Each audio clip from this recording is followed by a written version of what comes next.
he'd go to studying the script as he fell asleep. That script was never out of his hand. He was always thinking about it. We got up early, we got to the set. He knew what his lines were, he knew what your lines were, he knew what their lines were, he knew what the setups were. It's what he did, and it was in him 100%.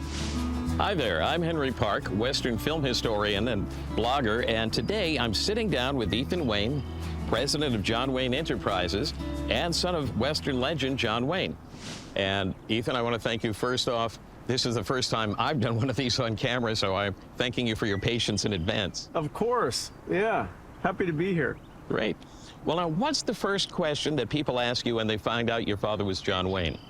The typical first thing is, what was it like? Was it different? And it probably was, but when you're a little kid, you don't know. You don't know what's going on. He, at the time that I came along, he'd moved from LA down to Newport Beach, so it wasn't Hollywood. It was a small beach town, and I think that took some of the pressure or heat or attention off of things that I had to deal with. It was pretty relaxed and not Hollywood at all. How old were you when you realized how important and famous your father was? Was there a particular incident? Well, not really.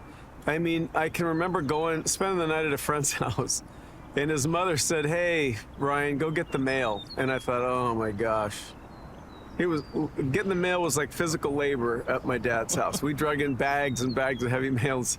We go to Ryan's mailbox, and he opens the thing and pulls out 3 letters and slams it. And I remember just thinking, is that it? Because at our house, getting the mail was took a while. But even then, it didn't sink in. And probably since I came to my dad from the back side of the screen, not looking at the screen, I loved my dad, and we had a great life together. But it was just different, and really probably, even in the last decade, my appreciation for his work and the film legacy that he's left it just continues to go up. I watched The Searchers the other day with my brother Patrick, and just every time I watch it, I get more out of it. I'm more amazed at what great craftsmen they were. The Searchers it's so well directed and so well played. So now at 60, my appreciation, it just keeps expanding. Right. And speaking of The Searchers, you were named for your father's character in there, weren't you? Yeah. Yeah, I was named for it was a few years before a couple years before I was born, but he must have liked it, and I got it, so. Did you get to spend a lot of time with him? Yeah, we'd moved out of LA, so when he'd go on location, he realized that he was older, and that as I became a teenager, I would drift away, and I wouldn't come back till I was in my 30s. That's what he said. And so he said, I'm going to keep the boy with me. So I guess for that reason, I was on all the locations, during my lifetime. Right. With him. So great experiences. Sometimes I'd take schoolwork with me, and other times I'd have a tutor. Big giant guy named Tom Hennessy, who made appearances in some of my dad's films. He was bigger than my father, 4 inches taller and 50 pounds heavier, and couldn't have been a sweeter tutor to me as a little boy, and really had a way of making me understand why we were trying to figure certain things out, where you would apply it and how you'd use this information in the real world. And this is probably, this is happening down in, central Mexico in Durango. So it was just it's a fantastic childhood, fantastic schoolwork and learning. And yeah, I owe that to him for making the decision to take me. That's great. Were there other things other than being on set that you like to do together? Well, yeah. He was a busy guy. And just getting time alone together didn't happen a lot. But when if we leave the set, we'd try to get to the boat, wherever the boat was. And in the summertime, it'd be up in British Columbia and Alaska. And in the wintertime, he'd have it down in Mexico somewhere, whether in the Sea of Cortez or in Cabo San Lucas or Acapulco or Corrales, some of these different places back in the day. And so we would get a lot of alone time and get to, explore and adventure and, take the skiffs up the river inlets and eat in town. And, everything was little then. It wasn't giant resorts at that point. It was small villages. And he was somewhat known because he worked in Mexico a lot, but it was really, we'd swim in with shorts and shirts on and carry our flip-flops or sandals in our hands and, get to the beach and just walk around and dry off and go through a little town and then swim back to the Goose at the end of it. Magical times for, a boy and his dad. And for somebody who, might otherwise have grown up in the middle of Los Angeles or Hollywood or something like that, it let me be around boats and machinery and, film locations and horses and stuntmen and cattle. And so you got this sort of well-rounded form of situational awareness no matter where you were. And so it was a great childhood. Oh, now when you say the boat, the Goose, that was like not a rowboat. What exactly was it? So right about the time I was born, my father bought a decommissioned World War II minesweeper. And it was called the Wild Goose. And it was really, one of the few places where he could just relax. And not have to deal with people. It gave him a little space from being John Wayne all the time. And he could relax with family and friends there, and he liked the boat, and I loved the boat, and I loved location. So like I was down for any trip on the boat or any trip to location. It's where I was the most comfortable, and I think it was where he was the most comfortable as well. Right. Well, now, what was the first movie set you remember being on? Rio Bravo. I can remember, some people were nice to you when you were a kid. Some people just wanted you to stay the hell away from them. Dean Martin was a nice guy, and I don't know why his spurs were interesting to me. And I would, I can remember following him around and spinning I would call them his propellers, spinning the propellers. And I have vague memories of being there in old Tucson. And I was probably, I don't know, we can look up the year, but 4, 5, 6 years old in there somewhere. And there were a series of photos taken where I've got an apple and my dad's showing me how to use, the pistol, the Colt. And, I'm like 5, I got an apple in one hand and a Colt in the other. And that was just sort of normal life for us back then.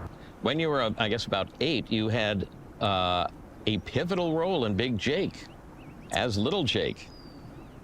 Yeah. Was that a fun experience? The best, because, I was always on the film set with him, but I was separate. And so I had to watch out for eye lines and cables and sound and don't cross in front of a light and don't go where the explosives are being set up. Don't bug the horses, all the stuff. It was all a bunch of no's. But in Big Jake, I was a part of it. So I got to be involved. And it was a different experience for me, and I really enjoyed it. I got to shoot a guy with a Derringer and poke a guy with a pitchfork. It was really fun. Every they had the kid's dogs. dream. They had the 2, Lassie dogs. I knew the stuntman. I was 8 years old. I'd been around him, for a few years. So I knew Dean Smith and Terry Leonard and, Gary Jensen and Chuck Roberson and Chuck Hayward and a bunch of these guys that were around. It's fun. Did it seem odd to you as a kid that your father was playing your grandfather? Yeah, I couldn't figure that one out. Right. I was just like, why are you doing that? It doesn't make any sense to me. Right. Now I get it. Well, now, you mentioned old Tucson. You mentioned going down to Mexico. Which locations did you enjoy more, in the United States or overseas? Oh, I didn't care. I just liked being out there. I really liked Durango. In the mid to late 60s, when I was a little boy, Durango was small town in Mexico, and it was dirt roads with puddles, and you burned your trash, and there was just a smell and an ambiance to the environment. Not a bad smell. It was, you could smell the dirt and the plants, and it's something that's in my. For some reason, as a kid, I was always drawn to the, whatever kind of dirt was it? Was it hard clay, or was it loamy soil? And Durango was just. It was a terrific place. I could go into town. I could buy, I could go to little panderias and buy bolillos, and I could wander the streets pretty aimlessly. It was safe, and the people were great, and the food was amazing, and I just gravitated towards that rural environment. It was a rural environment. Dirt roads, dirt alleys, small houses. That's where I grew up. That's where I was comfortable, and I loved it. I also enjoyed, being in and around Santa Fe when they were making the Cowboys. It was different. I was a little older. They were starting to let me drive, the cars from down the dirt roads and stuff. So I got a kick out of that. And there was a writer there with my father named Wayne Warga, who was doing a biography. And in fact, in the biography, he asked my father, why do you keep the boy with you? And that's when he says, hey, these kids go away for a while when they're teenagers, and I'm not going to be here when he comes back. And that's where that whole line came from. The kids were terrific. The set was terrific. I love New Mexico's land. The colors are spectacular. I don't know. I liked them both. I just like being there. He'd work all day, and then at night we'd have something to eat. He'd have a drink with whoever was hanging around, Bruce Cabot or somebody, and then he'd go to studying the script as he fell asleep. That script was never out of his hand. He was always thinking about it. We got up early. We got to the set. He knew what his lines were. He knew what your lines were. He knew what their lines were. He knew what the setups were. It's what he did, and it was in him 100%. Right. You mentioned Bruce Cabot, and I was going to ask, there are certain actors like Ward Bond, like Bruce Cabot, that did so many films with your dad. Yeah. And I was just wondering what they were like to work with or to be around. Again, I was a little boy, so I have, taken Uncle Bruce a little shot of get up and go in the morning, as he was getting ready. And he'd tell me, this much, bring it to me. It's just childhood memories. Right. They were roughnecks. They were seasoned, older, and pretty set in their ways. So Right. We're superstitions. You set the salt down before when you passed it. You never handed it directly. Exactly. There was all these things. You never put your hat like this. You put it like this. Is your head cold? Sorry, sir. Take your hat off. I mean.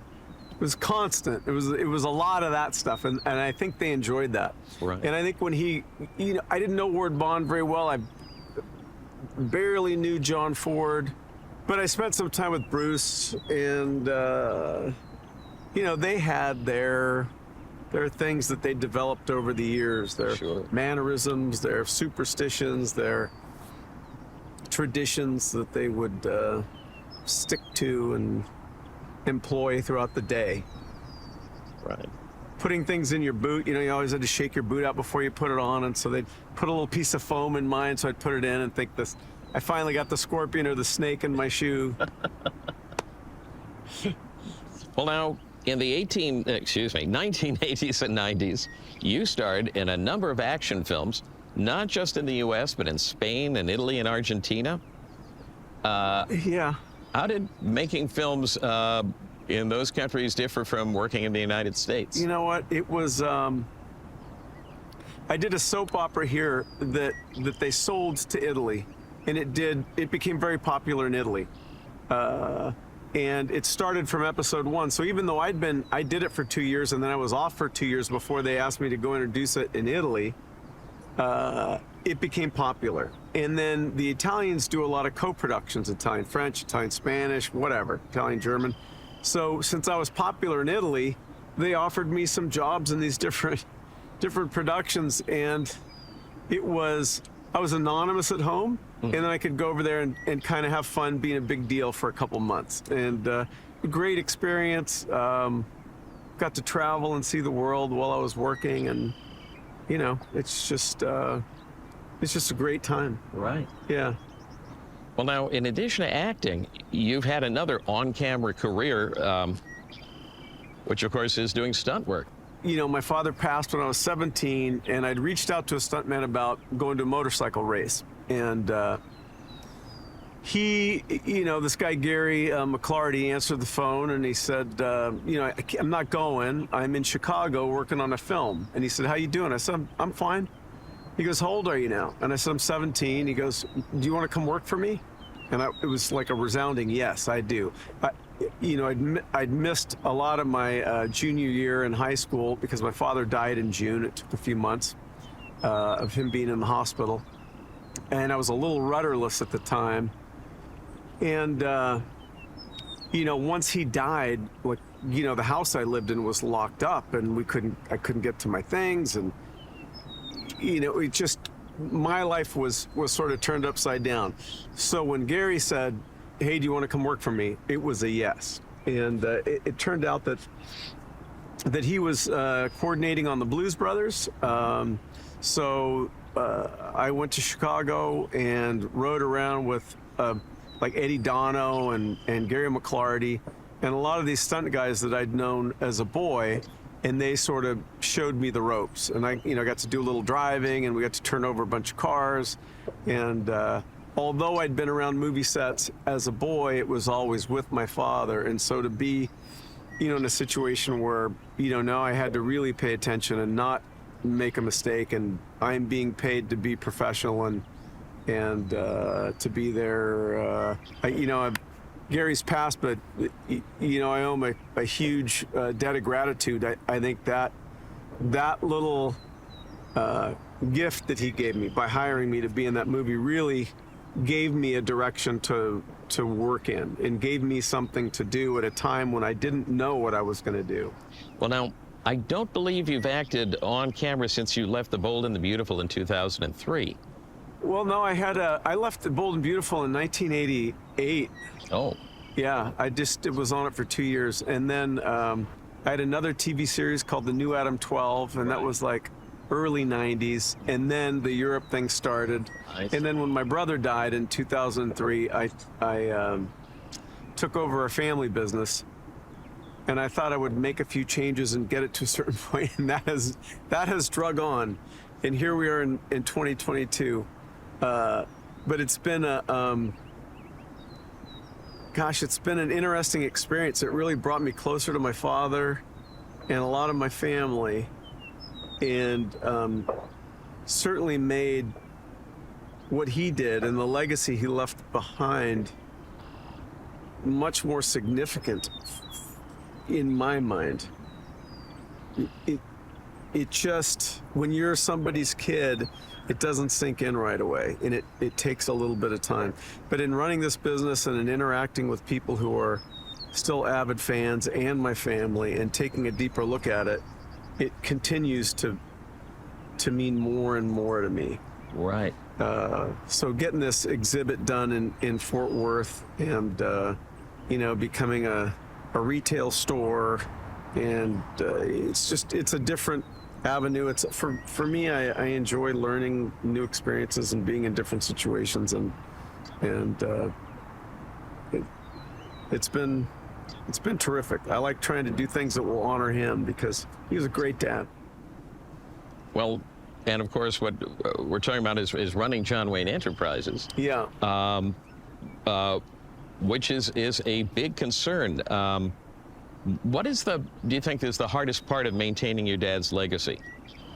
You know, first of all, his legacy is intact, so you just have to steer clear of it. Mm-hmm. You know, it's his legacy. It's not mine or ours as a family. It's ours to protect, but right. It's his legacy, and that's established. So you just make sure you don't try to impinge on that. You know, it's something my older brother Michael, who worked as a producer for my father, and they worked together for many, many years. So coming in cold in 2003, was a unique situation. You know, there's a lot of people around who had a lot more history and backstory and interests that I didn't really know about or take into consideration at the time. Some valid, some not valid, but you know, it's just something he had to do. And so I just always wanted to put him first. And I might not have been happy with some of the things that were going on at the time that I took over. I realize now there's a place for certain things, whether it's to cover trademarks or protect the market or, you know, whatever. So anyway, I feel like the exhibit is like I get a good check mark for the exhibit. It's in a terrific place, and it's him, and it's all about him. And that's what people really want. And it's really hard to deliver that when we don't own any of the films, you know. So you're stuck trying to give somebody something of John Wayne that they want and keep that legacy alive and pay to protect it, and, you know, go after infringers and, you know, clean up the marketplace and deal with all the crazy stuff that comes up, you know, legally. It's nice to have something where we can really just go, hey, here he is from start to finish, personal and professional, recreation and ranching, like hunting and hooliganism, you know, it's all in here. We can get it all in here. And I think, you know, that's what we should do. We should give him to the public. Right. Well, I know one of the ways that you're doing it, one of the things actually I just found out about recently that you're doing with John Wayne Enterprises is the Gritcast, your podcast. Yeah. You know, we in the beginning, one of our goals was to try and capture everybody's stories, you know, on film and on audio. And because of different things that happened, we were occupied with other issues, and we didn't get to it till recently. And, you know, the podcast seems to be the best way to do it. We tried capturing stories a number of different ways, and it's just we couldn't get what we wanted. And a long form conversation seems to get people to a point where they'll start feeling comfortable and start recollecting and start sharing like they do at a party or somewhere else. Right. As opposed to sitting someone down in a chair and putting a camera, you know, you just don't get the interesting side of it. Right. A lot of the time. So, you know, it's turned into the John Wayne Gritcast, and it started as audio only, and then we've added some video, and I think it's going to go more down the video route. I see. I know you just recently interviewed 93-year-old Mark Rydell. Yeah. Of course, directed The Cowboys. What a nice guy. You know, 93 comes out, he comes down to talk to us. And, you know, he had an interesting acting career, came out of the Actors Studio in New York with, you know, all the greats. The Brandos. And, yeah, McQueen and Brando and all these people. He worked as an actor, he was successful, and he found this story. And, you know, he said, I'm a Jewish kid from New York. Like, you know, like I fell in love with this story about these cowboys, but I knew nobody would let me direct it unless I owned it. And so, you know, I called my mom and I said, I need to borrow $10,000 now. And she sent it to him. And he, you know, for $10,000, he got the rights to this book. And walked in, made a bold move, and got it produced. And then, you know, got John Wayne. The studio wanted John Wayne, I guess, or they had a deal with him or something. They wanted him in it. And my father liked the part. And Mark Rydell said, gosh, you know, he said, I'm so liberal, I'm almost a communist. And I was scared to think that I was going to work with John Wayne. And he said, you know, when I met him, he said, Duke, we're so different. And he said, hey, you have your views and I have mine, and I want to learn about yours. And we're both here to make a movie, and you're the director, so help me act. You know, he said, from then on, it was just smooth sailing. And I got to say, you know, people always have such a misconception about others. And until you're there with them and you look the person in the eye and you try to understand who they are and why they tick, you know, you can't go off hearsay about what someone is. Well, I run the John Wayne Cancer Foundation. So when my father passed, there was a terrific doctor named Don Morton who worked on my father, and my father told us as a family, use my name to help the doctors fight cancer. So my brother Michael, all of us really, but led by my brother Michael, we established a John Wayne Cancer Clinic at UCLA, and it was led by this doctor. And this doctor did a lot of research and had a lot of federal funding for research. So we created an environment for him, something called a translational research facility, where the doctors and clinicians and PhDs all worked in a smaller space and had access to each other throughout the day. And if they needed something, we provided it for them. So if they needed money for something or a piece of equipment or somebody to travel, they didn't have to go through the bureaucracy of a big medical center or educational institution. We got them going fast, and it was much more collaborative and faster paced. They all gave up their tenure at UCLA to move over to John Wayne Cancer Clinic. We ran out of space there, and in the early 90s, we made a deal with a hospital in Santa Monica, who was really behind the idea of translational research and supporting the endeavors, and knowing that these doctors, who were surgeons and researchers, would attract a lot of clients to their hospital. So that relationship went well for a while, and then things changed, and the hospital sold a few times, and it just became a bit more difficult to move things along. So now we just have the John Wayne Cancer Foundation, and we've partnered with University of California, Irvine on a surgical oncology fellowship program and research. And then also Texas Tech is coming online with a surgical oncology fellowship program and research. Now, along with the research that was being done at the Institute, we were training doctors. We were training surgeons to become specialists in brain, breast, melanoma, GI, and urology. So there's over 200 of these doctors that have graduated and become specialists, and they all do research beyond their surgical career. So John Wayne has a completely separate legacy from his film career in cancer research and training surgical specialists. Things like the sentinel node biopsy technique. If you have breast cancer, it's a standard of care. If you have melanoma, it's a standard of care. That was developed at John Wayne. The seeds of immunotherapy and cancer vaccines and monoclonal antibodies and liquid biopsies, all this technology sort of was derived from the early work at John Wayne from Don Morton and Armand Giuliano and Mark Kelly, and just giants in the industry of cancer. So my father doesn't know it, but he has a completely separate legacy. And if you ever go to the exhibit, you'll see a wall of credits for all his films in the years they were done. And in the last room, you'll go through and you'll see all his accomplishments in the world of cancer and all the doctors that he's trained. Each one of these doctors see 400 to 600 people a year. But if you add it up, it's like 100,000 people a year are now getting cutting-edge treatment that wasn't available to them before these doctors were trained and moved out to these locations.